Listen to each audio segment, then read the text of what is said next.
Good morning. It's Tuesday morning. It is debate day, debate night tonight, and I haven't seen him call it yet. I'm a little surprised by that. I I won't be surprised if we make it to the time of the event, which I believe is 8 o'clock tonight, and just somehow Plugs doesn't show up. I mean, let's be real. The man's not ready for this. So, I want to talk a little bit about what we're going to expect tonight. You'll notice Cameron's not here yet. He's on his way. He'll be with us in just a few minutes. Excuse me. But we know what topics are going to come up tonight. Obviously, there's going to be some questions. There'll be a bunch of softball questions to Joe, and there will be a bunch of hardball questions to Trump. It'll be grossly biased. We know it'll be grossly biased because anybody is moderating it. So it's Fox News moderated by Chris Wallace, and we've seen Wallace is a hard ass on Trump, and he's a bitch for Biden. I don't watch a lot of Fox News because they lean so far left. Fox News represents the moderate left. They're reasonable liberals. That's about the best you can expect from mainstream media today. About the most positive thing you can say for Fox News is, well, unlike CNN's Don Lemon and Chris Cuomo and Brian Stelter, those guys, they're not actively calling for and supporting and carrying water for the rioters. Now, you look at the rest of the mainstream media, and yes, Fox News is to the right of that. Barely. But Fox News is far enough to the right of the rest of the mainstream media that it hasn't actively condoned or carried water for the current insurrection. So at least we have that. So hopefully we'll hear some questions about the riots, and here's the beauty of the debate. While they're gonna softball Joe and they're gonna hardball Donnie, Donald Trump gets to respond to the hard questions right there in front of Joe and make hard accusations that Joe will have to respond to. Now, you can expect the moderators to cut Donald Trump off and correct him, and Joe Biden has said that he's going to be live fact-checking Donald Trump. That should be hilarious. Because the fact-checkers, oh my God, the fact-checkers are their a whole unique problem. Okay, hold on just a second. I see a bunch of you popping up in the chat already. Hell yes, I love seeing you guys in the chat. Good morning, Lindsay. Good morning, Paulo. You did say your name was Paulo, right? Nascimento. Let me see. We've got. Did they release the questions? I have not seen the questions released. Lindsay says she's afraid to watch. It's Lindsay, babe. It's gonna be like a train wreck. Okay. It's like a train wreck that was scheduled ahead of time, so you could be there next to the tracks with soda and popcorn. Right. What else could I say about it that way? Paulo from Brazil, or lo siento, Brazil. Bienvenido, amigo. Like I said yesterday, my Spanish is great. My Portuguese not so much, but I think bienvenido, amigo is pretty interchangeable. A train wreck that you can't look away from. That's correct, Lindsay. Okay. Riots, China, corruption, Good call, Paulo. Yes. Hopefully we're going to hear a lot about the China virus. The Wu flu will be a hot topic. Here's what's going to be interesting about that. You keep hearing the media go on, and the leftist politicians go on and on about how, oh, well, we've got 200,000 dead in this country, and it's all because Donald Trump mishandled the virus. He mishandled the virus. Donald Trump's a criminal. He this, he that. Okay, I constantly hear them say Donald Trump's a criminal. I constantly hear them say Donald Trump murdered these people. I constantly hear them say Donald Trump mishandled the virus. You know what I don't hear them say very often? You know what I just don't hear a lot of it. How? I mean, if Donald Trump really did screw this up, how? Tell me what he did wrong and how you would have done it differently. And before you get too excited on trying to answer that question, let me point out, he is getting on a debate stage with Joe Biden. Joe Biden has literally said at every stage of the virus that he would have not done the thing that Donald Trump did. In each case. Now keep in mind, that means going all the way back to the end of February and the end of January and the issuance of the Chinese travel restrictions, right? Biden said that was xenophobic and he would not have done it.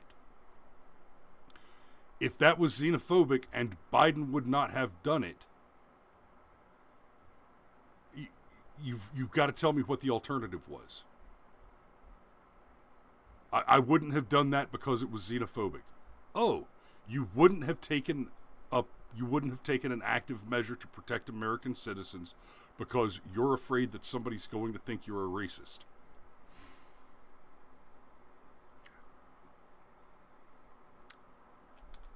Okay, so again, I ask, if Trump did it wrong, what would you do differently? Because the only things that you've said you would have done differently, Joe, are you would have not done the things that Donald Trump did. Now, this isn't complicated, right? The only arrow in their quiver, to paraphrase Nancy Antoinette, the only arrow in their quiver is what Trump did was the wrong thing. Okay, if the only thing you're going to give me is Trump did the wrong thing, that means you haven't offered an alternative. You haven't said that you would have done this instead. The only exception to that, the only thing that Biden has offered up that he says he would have done that Donald Trump didn't do, is he has said he would have issued a nationwide lockdown order and mask mandate. Okay, fair enough. Let's assume for just a moment that those two actions would have been effective. Let's pretend that for a moment. Question. As late as the end of March, Fauci, the CDC, and the mainstream media and the Democrat National Committee at large were all actively saying you don't need masks. And they were actually going so far as to say that the masks increase your risk because when you put the mask on, you touch your face and then you... So what you're telling me then, Joe, is that your handling of the virus would have been no lockdown, and we get to the end of March without masks, without social distancing. I'm not making a case for masks, by the way. I've done that. Right? Cameron and I were making the case for masks in December and January of this year. In retrospect, I wish I'd have just started selling the damn things back then. But, sometimes I forget how smart I am. But what you're telling me, Joe, is that you would have taken no actions at all and actively disincentivized people from taking their own protective actions by acquiring and wearing and producing their own masks until nearly April. That's your play? Okay. Oh, well, and the virus has killed 200,000 people. Weren't we pretty sure that it was going to kill 2.5 million or some craziness like that? I mean, sure. Turns out that study has been debunked, along with all of the other claims. It's not a 7% death rate. Turns out it's not a 4% death rate. Turns out it's not even a 1% death rate. Turns out case fatality rate, even for the most vulnerable, is below 1%. That's according to the CDC now. The CDC's new numbers have the case fatality rate for seniors over 70 at 0.05. Right, case fatality rate for children under the age of 18 is something like 0.000000002. I might be plus or minus a zero there. Plus or minus a zero is a big deal, but not so much when what you're saying is that nationally there have been less than 100 COVID-related deaths in that age group. That's minuscule. Then, of course, we got the report out from the CDC where 96% of all COVID-related cases had at least, had on average 2.5 comorbidities. And of those people with the average 2.5 comorbidities, that means they had more than 2 things like diabetes, hypertension, advanced age, something else, HIV, something else that was going to kill them. And then, we get this rebuttal from the left on that. Well, that still means that those people wouldn't have died without COVID. No. It means that those people may not have died without COVID complicating the situation. And it also means, more importantly, that everybody else who doesn't have a stack of mitigating comorbidities to concern themselves with is functionally immune to the effects of this virus. So what that means is you were presented with the trolley problem. The trolley's coming down the tracks, and it's gonna kill 4 people, and you can choose to switch the tracks so that it goes the other way, where there's only one person the trolley's gonna kill. And presented with the choice to sacrifice 1 life to save 4, or to not take action because you don't want to be responsible for killing the 1, even if it saves the 4. When presented with that philosophical choice, when presented with that ethical and moral dilemma, you grabbed an axe, ran out in front of the train, and murdered everybody before it had a chance to get there.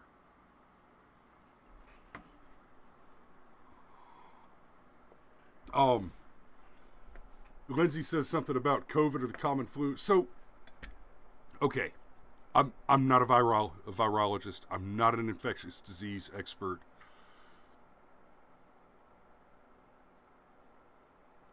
We've lived with the flu for a very long time. The flu kills between, give or take, on average about 30,000 people a year. A bad flu year is usually about 80,000 dead, right?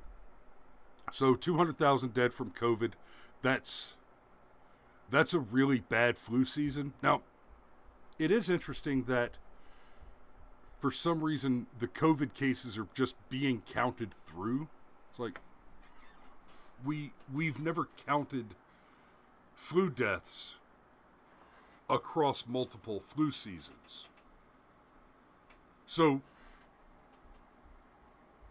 we're going into the next flu season already. COVID deaths have tapered off dramatically.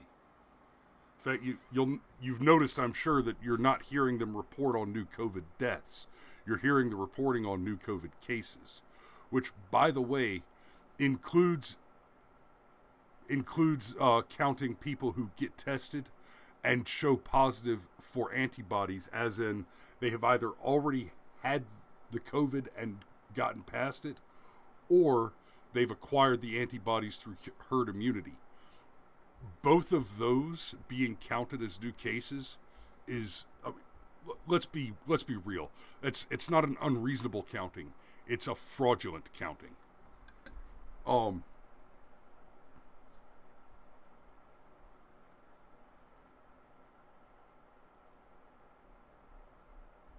Lindsay asks, are we talking numbers like H1N1 or swine flu or all of the other amped up flus? No. No, just the regular old flu season claims between 20 and 80,000 people a year. When you start talking about the numbers for like the H1N1 swine flu, the avian, the bird flu, all the bugs that come out of China. When you start talking about those numbers, one thing that COVID does have in common with those is we have tended to count those numbers separately.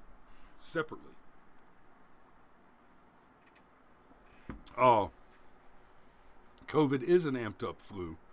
That's not a statement of comparative metaphor or hyperbole. It's SARS-CoV-19, the South Asian Respiratory Syndrome coronavirus iteration 2019. It's coronavirus. There was a COVID-18 too. There was a COVID-1.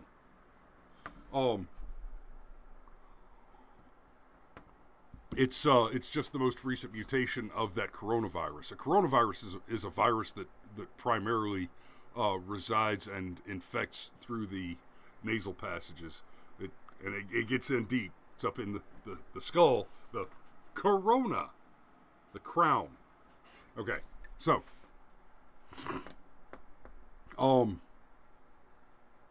that's a lot more time than I intended to spend on the coronavirus for this particular conversation. I was expecting Cameron. Come on, buddy. Okay, he'll be with us in theory, but who knows? I might just get tired of talking to you before he shows up. That's fine. I've got 6 concurrent viewers. That's pretty solid for our morning show. Let me know who you are in the chat here. Let me see you in the live chat window, and I'll try to call you out and say good morning. I love you guys. Let's pop over to the mail-in ballot situation a little bit. If y'all watched the show yesterday, we were talking about James O'Keefe, Project Veritas, dropping a video about voter fraud. Just staggering insights into some active voter fraud going on in Ilan Omar's district, and whistleblowers directly implicating Ilan Omar. He already dropped the second video. Yesterday I complained a little bit that he threatened to drop more videos, and my only complaint there is it would have amused me to see those videos drop as surprises rather than kind of telegraphing to the enemy what you intend to do. But he dropped another one, and there are revelations in there that I'm not entirely sure are sufficiently appreciated. There's one guy that talks about he's from he's a Somali immigrant, and he talks about how he has his business, and so he's immigrated here. He doesn't go into great detail on how everything works, but apparently for him to continue doing business even here, he's paying protection money to Al-Qaeda. And that made me wonder how much of that crap is going on. So that struck me as quite a dangerous revelation, and I'd like to know more about what's going on there. I got Paulo's brother here, Volmer. Buenos dias, jefe. Thanks for watching. I'm glad you tuned in. I hope you enjoy the show.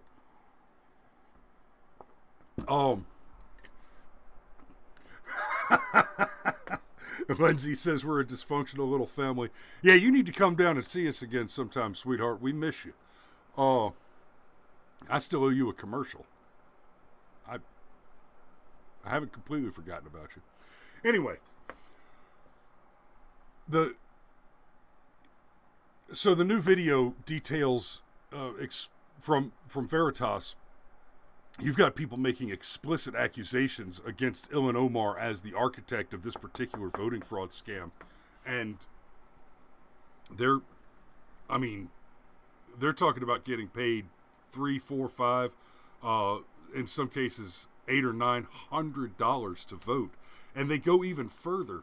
They're saying that in their immigrant communities, when they go to it's not just a ballot harvesting mail-in voter fraud scheme that's going on.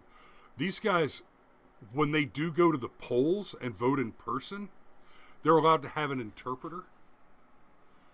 So they're alleging that there are people at the polls, that the people that work at the polls are Ilhan Omar's people, that they work for her, and that when the immigrants come to the polling place and go to vote, that an interpreter goes to the voting booth with them and just straight votes for them, and then they sign off on the ballot.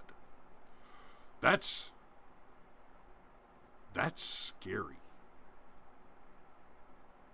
and we know Ilhan Omar is dirty. I mean, there's nobody now who reasonably doubts that she married her brother to commit immigration fraud, right? Like, you can make the argument that marrying her brother wasn't all that biblically reprehensible. You can argue against the idea of, you can argue against the stigma of incest there, if you are making the argument that it was done exclusively for the purposes of international immigration fraud. And no, Lindsay, that's not legal. Her marrying her brother in the United States, not legal. Now, in fairness, the accusation is that they got married overseas, that they got married back home, and then used that marriage to get him immigration status. So, but still, it's pretty blatantly clear that she married her brother so that he could immigrate, to help him gain immigration status to the United States. And his connections to terrorism are not certain, but apparent enough to be alarming, which to my mind makes her commission of immigration fraud all the more alarming. Now, that is what it is. That's where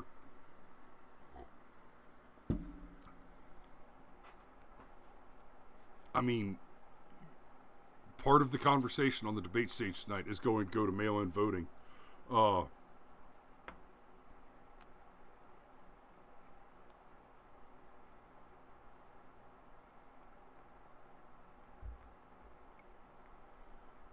Oh, hey, okay, Paulo says, U.S. democracy is so old that you forget about this type of corruption.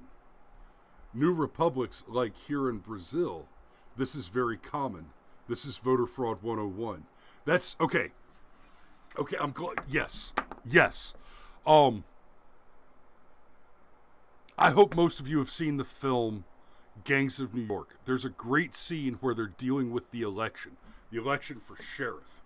And as they're dealing with the election for sheriff, the individual candidates are, I mean, it's the gangs of New York, right? You've got the two main gangs. There's a bunch of gangs, but the two main gangs that the smaller gangs end up swearing fealty to as the whole city basically divides up into two sides. You have the natives and you have the dead rabbits. And the natives are basically the white gang of native-born American citizens who have been here since, whose families date themselves back to the founding. And remember, you're talking about, gangs of New York. We're talking about late 1800s, early 1900s. I don't remember exactly what year it was supposed to take place in, but we're talking, turn of the century industrial revolution, gangs of New York, where, gang wars were people with bricks and bats and knives in the street, and hundreds of them at a time, just cutting each other to pieces in the middle of the square. Well, there's an election for sheriff, and each of the two candidates is aligned with one of the two gangs, and so you've actually got the strong arms out in the street, the gang leaders and gang chiefs out in the street, dragging people into the polls, and they're excuse me, right outside the polling place, you've got the one guy standing there, and you got this Irishman comes out, voted for the dead rabbits guys, and this Irishman is coming out. Did you vote? I voted twice. Twice? You call that doing your patriotic duty? And they shove him into the barber shop. Say, get him clipped and shaved. Send him back out to vote again. And they're just running people in one door and out the other, and they come out the other door and they shave their beards off and then run them through and cut their hair just to get them, everybody's voting more than once. Just how many times can you punch the ticket? How many votes can you falsify before the timer runs out at the end of the day?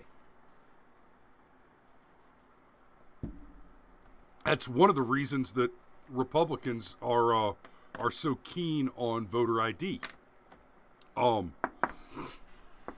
There was a video a couple of years ago from, I wish I knew who it was. Some YouTuber went out and actually made it a point. They went out in an unmarked van, and they had costume stuff in the van.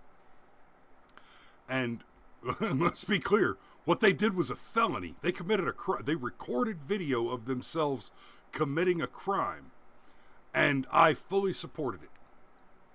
I was right there behind them, because the point to it, sometimes it was one of those, sometimes you have to break the law to fix the law situations. This guy went in and voted with his regular ID, and he made a bunch of fake IDs and had a bunch of costumes in his van, and that was what he did. He parked the van where the van could clearly be seen from the front door of the polling place. He would walk in, vote, walk back out to the van, get in the van, change his costume. He'd put on a different pair of glasses, put on a different fake mustache. And they weren't convincing fake mustaches either. I mean, they were a little better than the ones you get in the pop bubble at the little quarter vending machine outside of Golden Corral, but not much. they were not over the top convincing costumes. It's not like he had 3D printed a bunch of super high quality rubber masks or something. It was okay. Put on a different hat, glasses, mustache, and a jacket, right? And he went back and forth and voted 5 or 6 times, right? Just enough to show, hey, they let it happen. This is a thing that's easy to do, which means that it's a major vulnerability.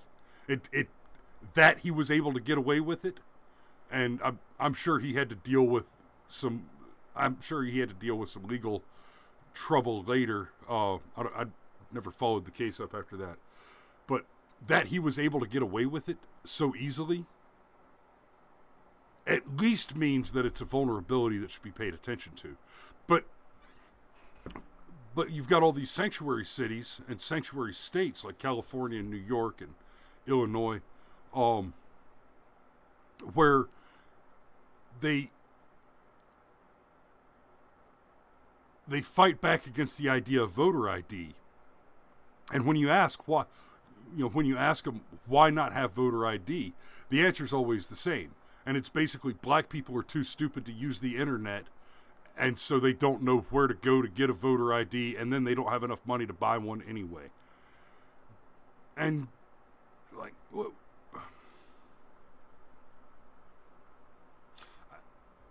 I mean, I'm the racist, right? Right, because the Trump hats, I'm the racist, right? So, because I want voter ID. I'm all for voter ID. Well, obviously, because I'm a racist. Because as a devout racist, I firmly believe that black people can go to the DMV and get a state ID. I even expect that they know where it is. Turns out, though, in this state, that ID is free. Georgia, it's free. We have voter ID laws in Georgia. If you want a state ID, it's free. You go to the DMV and they print it. Right? Let me Google. I'll pull it up. Georgia state ID. Georgia state ID card, DDS. All Georgia drivers are eligible for a Georgia ID card. Documents required: showing your identification, residential address, full social security number, and U.S. citizenship or proof of lawful status. And start here. State ID card. Oh, we've actually got a specific voter ID card. Any valid state or federal government issued photo ID, including a free ID card issued by your county's registrar office or the Georgia Department of Driver Services. There you go. I apologize. There you go. So it's free. You go to DDS and get your free voter ID, right? No problem. These states that are against voter ID, turns out it's like $50. And then, okay, so what you're telling me, California, is that black people are so poor that they can't afford to spend the $50 on the state ID? Couple things there. Why are you taking their money for it? Why not just give it to them for free? I mean, you're a bunch of lefty hippies, right? People are supposed to have free stuff. This is we're talking about a natural human right to vote. That's a whole other thing. There is no right to vote. That is a lie. But you're talking about people being able to vote and needing an ID for it, and they can't afford it because it's $50. You're telling me that these poor people, who presumably, if they're so poor they can't come up with $50 for their state ID, you're telling me that they don't drink wine or liquor or beer, they don't smoke cigarettes, they don't buy pornography, they don't, I don't know, try to get jobs. Okay, maybe that's fair. Or collect any welfare. You're telling me that they don't collect welfare, that they don't get food stamps, they don't get rent assistance, they don't get heating and cooling assistance. Yes, but by the way, for those of you who have never lived on the welfare system, that shocked me too, that there's a separate welfare provision for heating and cooling.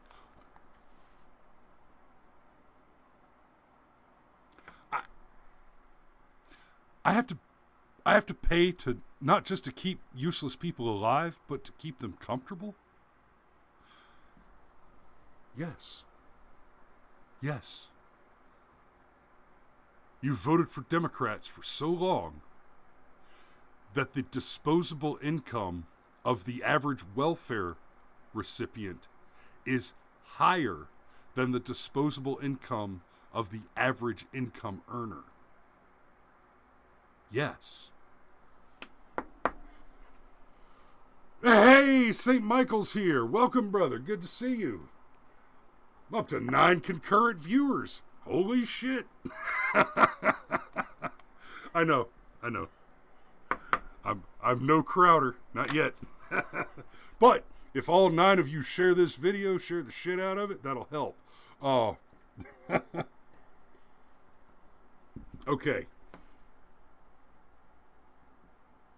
I'm going to take a little break and see what's going on with Cameron. I'll be back with you in just a minute. In over 50% of the U.S., a third of the people are obese. Does this look familiar? Does this? Do you feel like this sometimes? Is this how you want to go about losing the weight? The truth is, you look like a cow because you eat like a cow. So forget about the fancy cheeses, the floppy cheeses, the nasty cheeses. Try horse cheese! Horses are far superior, they're friendlier, they're more romantic, more athletic, more aquatic, more playful, more comfortable, more fantastic. They have a better diet, and most importantly, they don't eat their young. So try horse cheese, because after all, you are what you eat.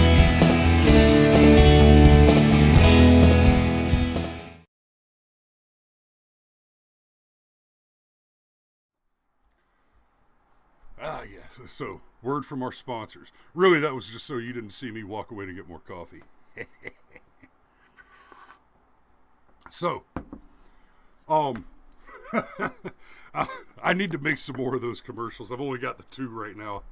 I need to have a good half a dozen or so that I can switch through them and sneak off to get more coffee in the middle of the show from time to time. So,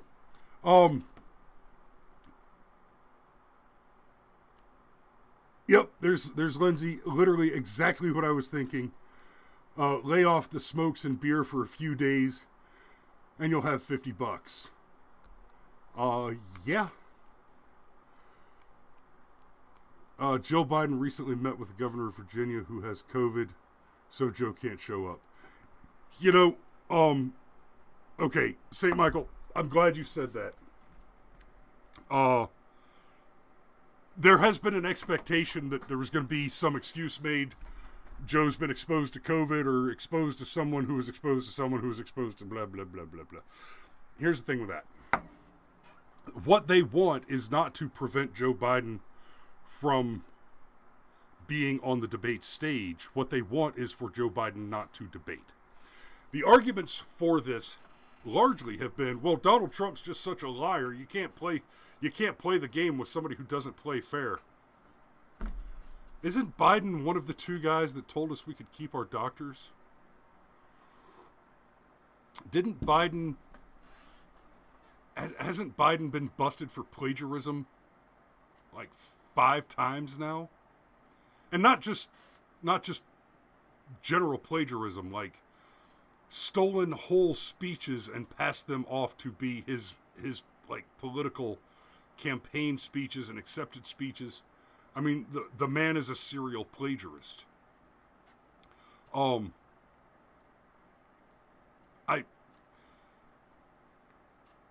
There may be a thread of honesty in Joe Biden in that I don't think he's ever actively denied being a pedophile.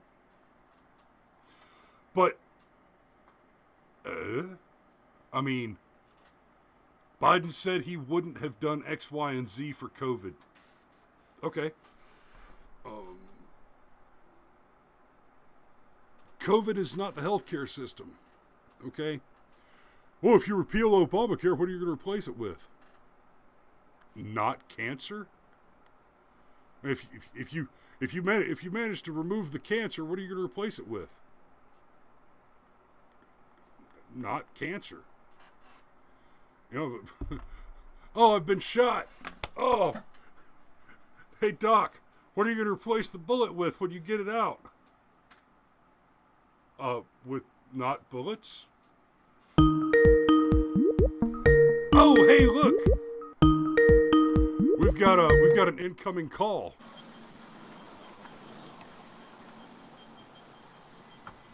Okay, I'm gonna get you switched over there, sunshine. Big heads. Oh no. What did we do?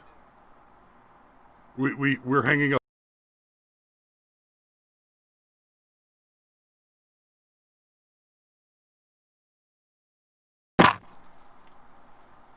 There we go. You can see me. You'll be able to see Cameron in just a second. Brother, Can you hear me? Yeah. Sorry, man. And then, oh, here, let me mute, so that you don't hear the.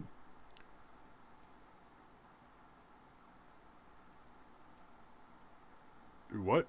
What now? Oh. I muted so that there was no beeping.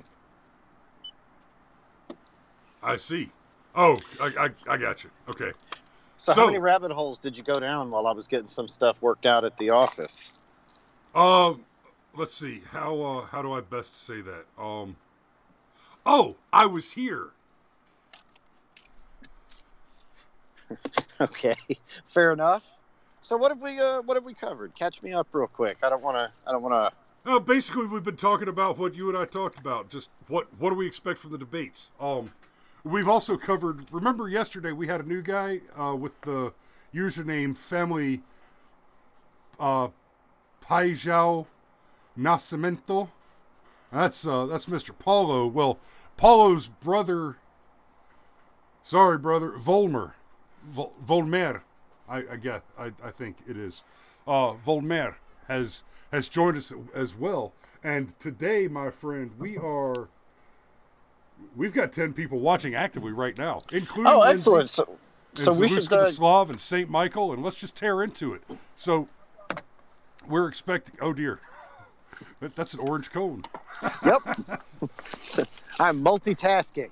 So we just went down a little bit of a rabbit trail on voter ID.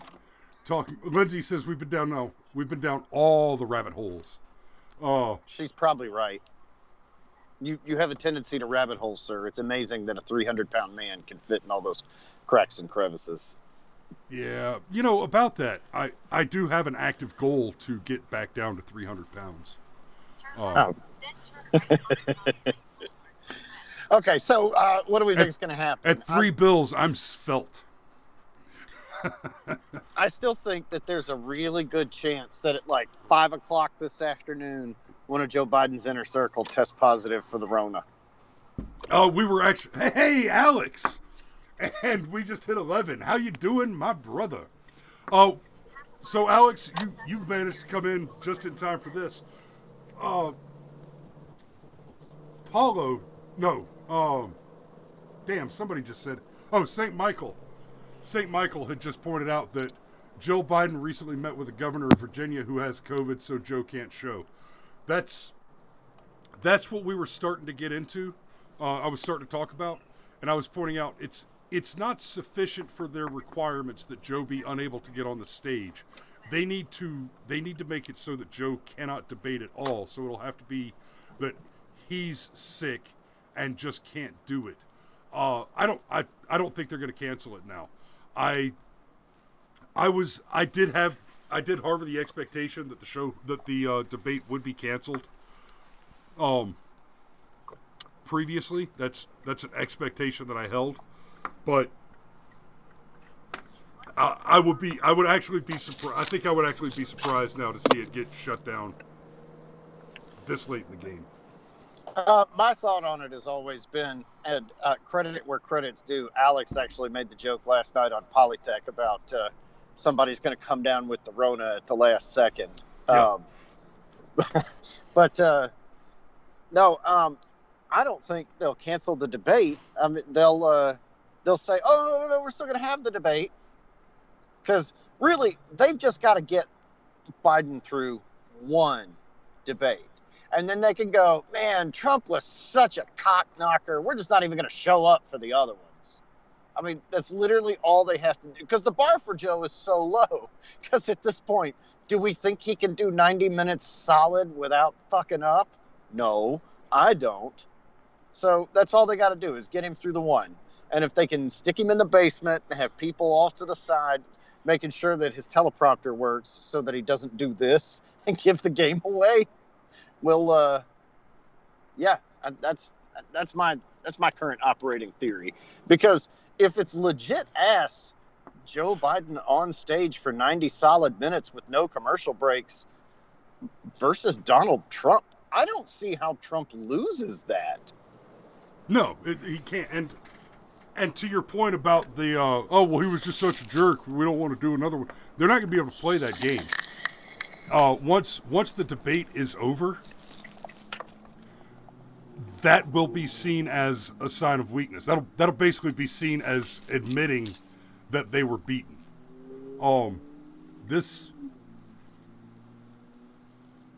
If it wasn't the case that the election was already in the bag, I think the situation is this. The election is already in the bag for Donald Trump, barring widespread voter fraud, which we have a reasonable expectation of seeing. You know, ironically, it could literally be in the bag for Joe Biden, as in there's a bag of absentee ballots and, 20 or 30 extremely targeted districts in Pennsylvania, Georgia, a few places like that, Wisconsin. I was thinking about it this morning. All that crookedness that's going on with Somalis up there. Where is it? Cartersville, Georgia? That we have we have the huge immigrant population. Is it Cartersville? Not to my knowledge. I don't live too far away from Cartersville. I wouldn't describe it as legal immigrant heavy. But if we stretch that to illegal immigrants, Cartersville's got a few of them. Yeah, that's what there's.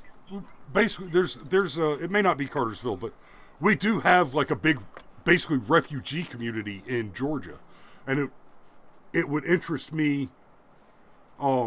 It would definitely interest me to see if similar voter fraud is going on there. I mean, it would have to, because anything close to where I live, like that is like super red territory, like elected Marjorie Greene red. Right. So it would take some serious voter fraud. Yeah. And I mean, let's be real. Stacy the Corn Stripper has been so cozy with the DNC for the last couple of years, and then I mean she's been under active investigation for voter fraud, like a lot. And no, Zalewska, you don't have to worry about the South Korean those. What you get with South Koreans is not impoverished ignorance. What you get with South Koreans is a bunch of people that are, in fact, a lot of them are just too busy making money to vote. Like that whole community. They're aggressive. Yeah, well, honestly, at this point, I think you could just pull any random Democrat, especially if they're a media darling, and you'd find something on them in this vein. I mean, I realize I'm making a small logical leap there, but it's a small one. It's not a big one. So I brought it up a little while ago before you called in. I've been on the air for 45 minutes. But have you seen... I've been at work for 2 hours. I understand. It's okay. It's okay. Have you seen O'Keefe's new video? He dropped another one last night. I have not seen the one he dropped last night. Okay, it's then I'm not going to go back into it right now. Much, but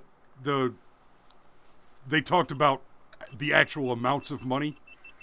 People are getting paid between $300 and $1,000 for their vote, basically, individually. They had so yeah. No, it's just that that bag of 300 votes that the shitburger we talked about yesterday. That was a minimum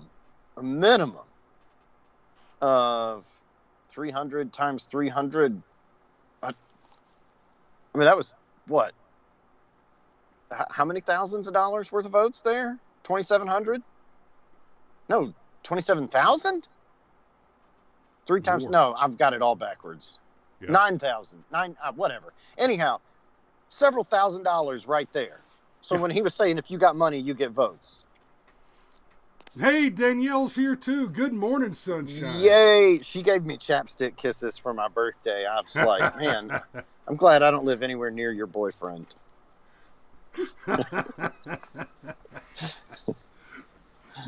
Maybe Lindsay's right. Maybe we just start doing this at 8 o'clock. But that's so late in the morning, and I can't do 8 o'clock on Wednesdays. Generally. Anyway, the other new revelation from the new video, Cameron, is that in the immigrant communities, at least in this particular one, where we're in Illinois' district, the immigrants are allowed to have. Hey, Krista's here too! Yay! The immigrants are allowed to have an interpreter, and what that translates to is the interpreter walks to the voting booth with them, votes for them, interprets, votes for them, and then signals the guy with the money that they have voted correctly, so that they get paid when they get back in the car to get taken home, because one of the operatives is picking them up and taking them to the polling station. So they go in, somebody else votes for them, signals the payor, and they get paid in the car on the way home. That's... Alex, the Justice Department apparently has gotten involved. This is just, we're just getting these revelations. But I saw an article this morning. I don't have it pulled up anymore. I'm sorry about that. Investigations into O'Keefe. Explosive undercover video. Breaking, drops another bombshell. Trump calls. There it is. So, according to redstate.com, Trump has called for an investigation into the ballot harvesting scheme in Minneapolis, which was uncovered by James O'Keefe and his undercover camera crew. And looks like the police in 55 divisions seek man in connection with O'Keefe's sting. So yeah, there are already moves to get the Justice Department involved and the police involved. Investigations are beginning to happen. This could be... O'Keefe may have just broke the Democrats. As soon as Donnie Two Scoops started tweeting about it, I knew there was no dodging this one. Yeah. And when he's directly retweeting Project Veritas. Do me a favor, Cameron, and point the camera at your face. Actually, you know what? Don't move. I'll move it. There.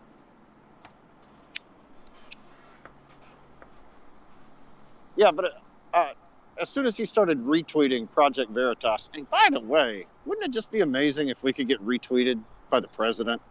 That would be the shit. I'm working on it, man. I'm working on it. And I don't mean just I'm making the show and I hope he notices. I'm taking some active steps now. Fair enough. But anyway, I've been running my mouth for nearly an hour. If you've got anything to pick up with, that would be helpful. Otherwise, look, I'm about spun out, brother. Look, until the debate starts, I'm going to have a hard time believing that there's no bullshit.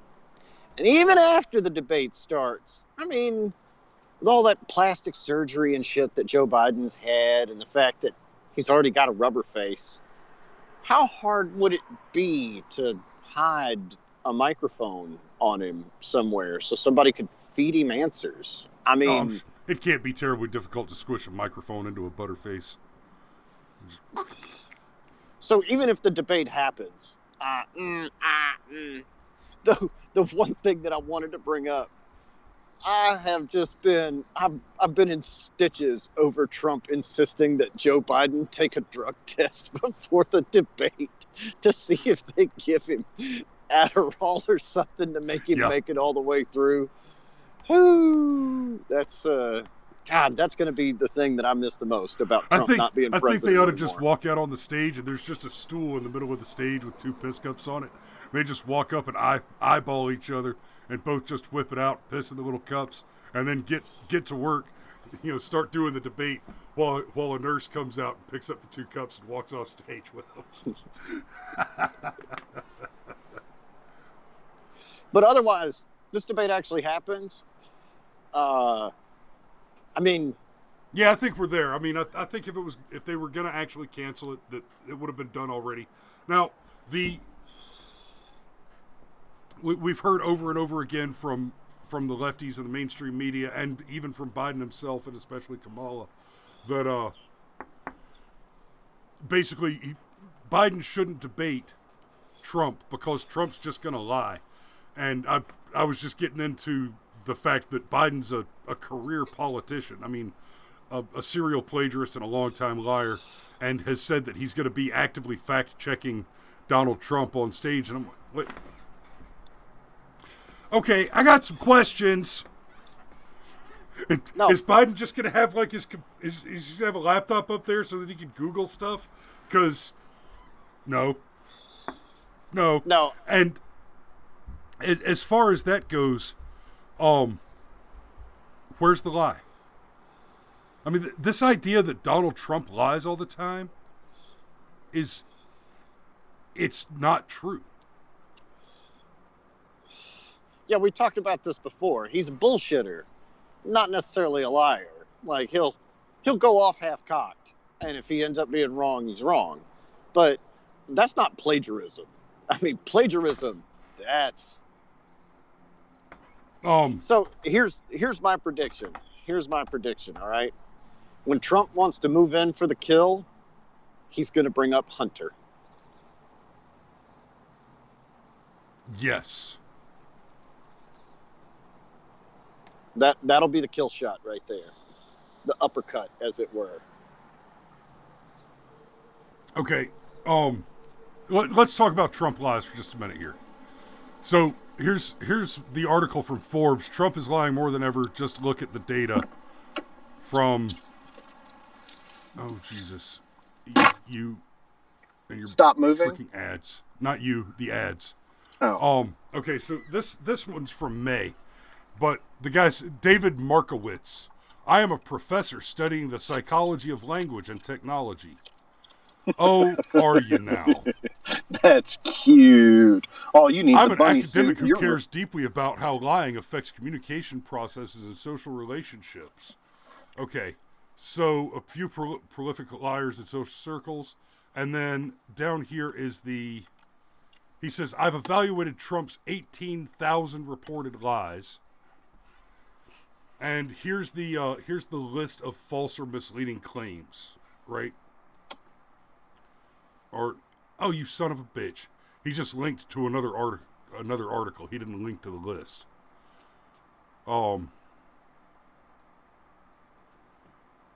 There it is. Come on, please be the thing. There we go.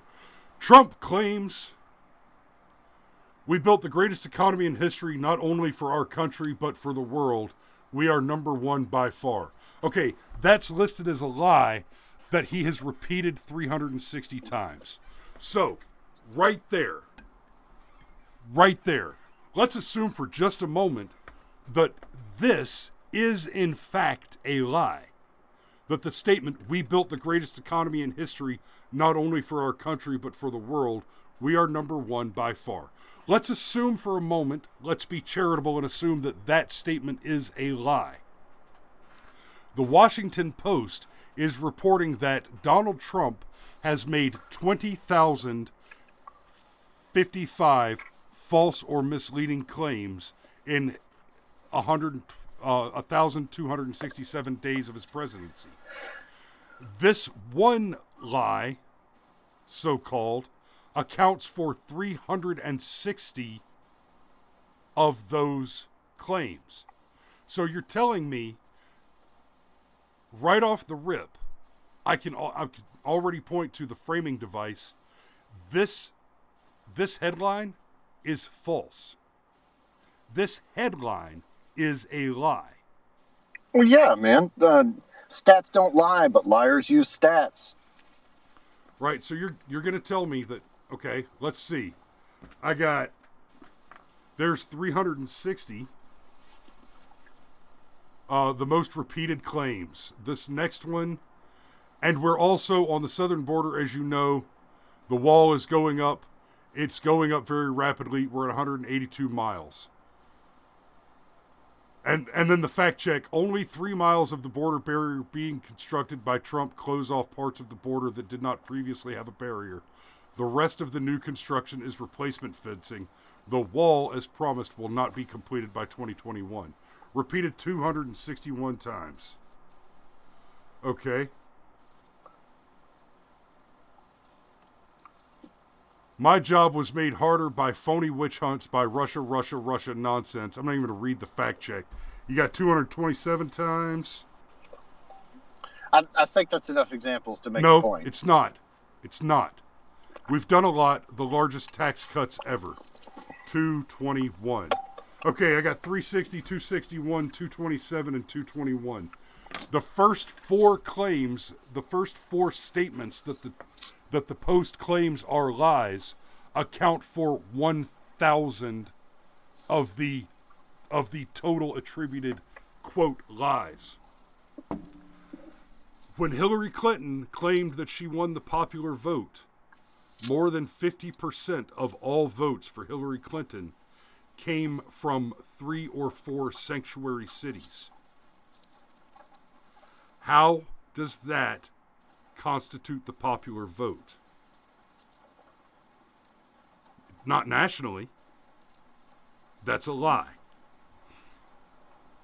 Your statement is that Donald Trump has told 20,000 lies. That is a lie. Just reading the first 4 claims that you make and seeing that between them they account for 1,000 of the statements that you are claiming to be the lies in question. He hasn't told 20,000 lies. You're lying. Your statement is patently false. And it's false based on information that you cannot be expected not to know. Which means that you cannot have made a mistake here. You must have lied.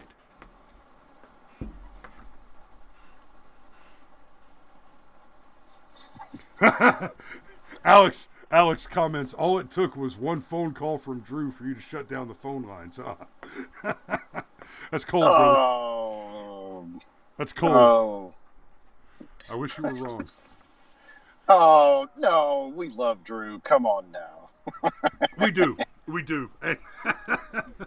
And we might go back to the phone lines, but no, there was another issue with the technology side of it. It got a little weird. So, okay, what else you got there, Cameroon? We're over an hour now, and I think I need to call it. Oh, just that as long as nobody puts their thumb on the scale, Donald Trump just smashes Biden. Yeah, and let's be real. You can, in fairness, I mean, we've seen what the Donald has done. Frankly, look at the situation with Hillary Clinton. You can put your thumb on the scale. You can put your thumb on the scale. Donald Trump is that heavy a hitter. Still wins. Yeah. Run. Run. the wrong and the pacing behind her, and like you just see it, like she's like trying not to look over her shoulder. Those two things, man. Whoo. Yeah, I mean, Donald Trump's got such a big, heavy set of gold nuggets that he doesn't even need you to dry your hands before you weigh them. I mean, I can't wait for his taxes to come up, and because I can hear it be like, oh really? How much did Hunter Biden pay in taxes on all the China money? Yeah, how much sales tax did Hunter Biden pay on all that white flesh? Oh, yeah. I understand, buddy. I gotta roll as well. I also, when we're done here, Hunter Biden, white flesh and white powder for a better America. Party on, dude. But yeah, that's I also have to actually go to work. I've seen the lights come on in the place that I need to service. So yeah, our 15th viewer just popped in. It's my wife, and she's complaining that we've been on over an hour. Oh, but we love your wife. I love you, baby. And okay, we're done. I'm gonna smoke a cigarette before I come upstairs. Bye-bye. Y'all be safe out there. It's time to go to work.